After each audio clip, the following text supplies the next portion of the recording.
So then, let me connect this with the problem of birth and death, which puzzles people enormously, of course.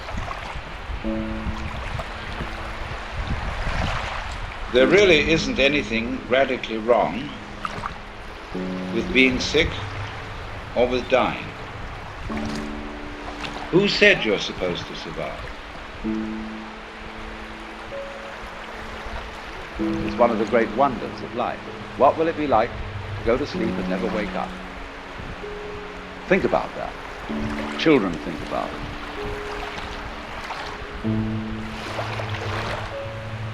And if you think long enough about that, something will happen to you.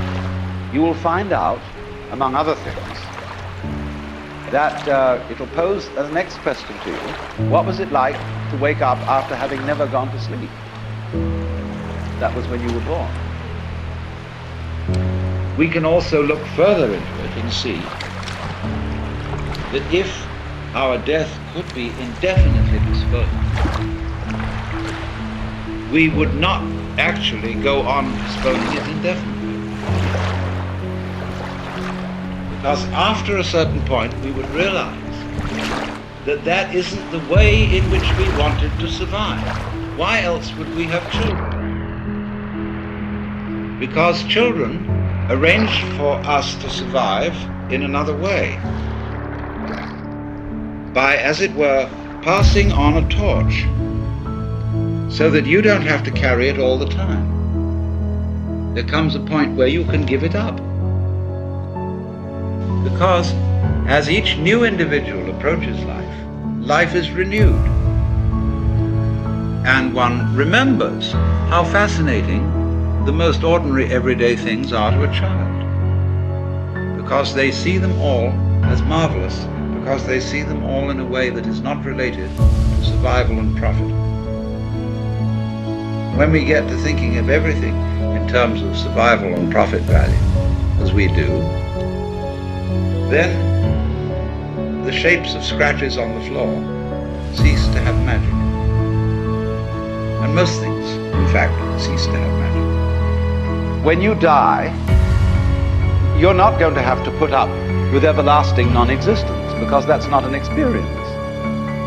A lot of people are afraid that when they die, they're going to be locked up in a dark room forever and sort of undergo that. You see, you can't have an experience of nothing.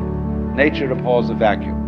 So after you're dead, the only thing that can happen is the same experience, or the same sort of experience, as when you were born. It is not, therefore, natural for us to wish to prolong life indefinitely. But we live in a culture where it has been rubbed into us in every conceivable way that to die is a terrible thing. The reason we die is to give us the opportunity to understand what life's all about, by letting go, because then we come to a situation that the ego can't deal with.